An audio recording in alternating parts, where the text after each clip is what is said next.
Hello,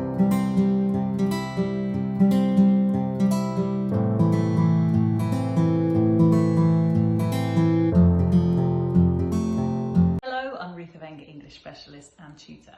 I want to talk to you about how we can structure a paragraph within an essay. So let's take the example of Inspector Calls. So let's imagine our essay question is, how does Priestley present the character of Mr. Burling? So my first starting point would be to decide how I think Mr. Burling's being presented. He's being presented as a businessman, as a capitalist, untrustworthy, I would suggest. So to start with, I'd brainstorm all the different things. We don't have time to go through all that, so I'm just going to zoom in on one.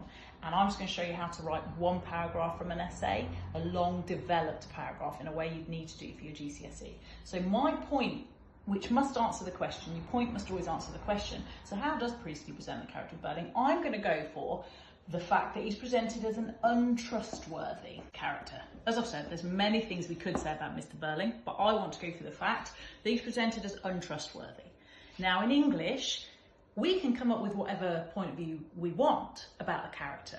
Our interpretation's as valid as anybody else's as a reader, but we must always be able to prove by going to the text why we're correct, and that's what I want to show you how to do.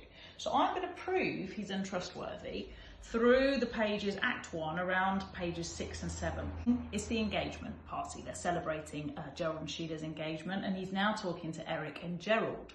And he's saying a lot of things, lots of speeches he's making, and some of it he says, he starts to question the war. Remember, this was set in 1912, before World War II. It was written in 1945, after World War II. So, the audience have already lived through World War II. They know how that played out. The Burling character doesn't. So he says things like, you'll hear some people say that war's inevitable. And to that, I say, fiddlesticks. So he's very committed in his point of view that the war is never going to happen. He thoroughly believes that, and he talks a lot about that. He also says things about the Titanic, the ship, which we all know, and the audience all know, that the Titanic sunk. We know that. The Burlings don't. And Mr. Burling says, the Titanic, unsinkable, absolutely unsinkable. So from those quotes, all we really need is about war is inevitable. I would probably just take that. And then I would talk about the Titanic, unsinkable, absolutely unsinkable. Because what we must remember is, in Inspector Calls, you aren't given an extract as you are in your other literature texts. You can't close read it. You need to be able to recall these moments from memory. So don't try and remember big quotes. Little things like war's inevitable, the Titanic's unsinkable, absolutely unsinkable. It's enough to make our point. We could talk about the repetition of unsinkable just to show his certainty that the Titanic will never sink. So I've made my point as untrustworthy. I'm starting to unpick and prove through the evidence of the text how Priestley presents him as untrustworthy. Now we try, if we can, to analyse. So I would suggest this is an example of dramatic irony. So remember, dramatic irony is when the audience or the reader know more than the characters on stage. Of course, this is done so cleverly because, as I said, it's set previous to the war and to the Titanic, but we've already lived through it. So is the audience at the time. So the audience know that what Mr. Burling is saying with absolute conviction, trying to teach everybody else that he's right, we know is wrong. It makes him look like a buffoon. It makes him look unbelievable. It makes him look untrustworthy. Okay, I've made my point. I've used the text to prove I'm right. Okay, now to get even more marks, it would be fabulous if we could develop this line of argument. So let's see if we can. I'm going to develop it by talking about why Priestley might want Burling to be presented as untrustworthy. How does that help Priestley's agenda? Because Priestley did have an agenda with this play. Not all playwrights do, but Priestley did. He wants to promote socialism. If you don't know these terms, go research them. He wants to promote socialism because Priestley was very political, and he really believed we should be creating a better society where we care for each other, where it's not about making money, it's about caring for the people. I believe, and I would argue in my essay, that he presents Mr. Burling as an untrustworthy character so that we question his capitalist views. Capitalists, I mean, again, Google it, find out about this stuff, read about it. But capitalism is about making money.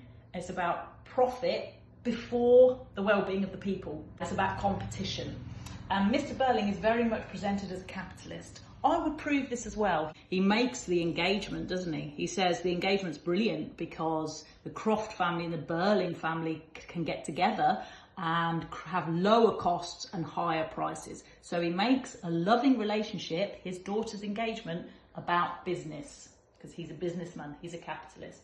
He also says a lot of things about how a man must make his own way, a man has to look after himself. Now, the fact that Priestley allows Burling to state all these capitalist views after using the dramatic irony, so we now know not to believe this character. Very clever device of Priestley, because now we don't believe his capitalist views. So when he's saying, you should just fight for yourself, just make money for yourself, other people don't matter, we now start to go, hold on, this character's a bit of a buffoon. We don't believe him. So Priestley's very carefully structured it this way. First start with the dramatic irony, then promote his capitalist views so the audience questions that as well. And another genius bit then of structure is, at that very moment when Mr. Burling is spouting all his capitalist views, who should enter? So this is what he's saying. The way these cranks talk and write now, you think everybody has to look after everybody else, as if we were all mixed up together like bees in a hive, community and all that nonsense. It's at that moment, as he's criticising people like Priestley, who do write about socialist views, saying we should all work together. Lovely simile about we should all mix up like bees in a hive. Obviously, the bees all work together for the well-being of the good. That's a socialist point of view. That's what the inspector comes in as the mouthpiece of Priestley to promote that point of view. Just at that moment, the stage direction says, we hear a sharp ring of the front doorbell.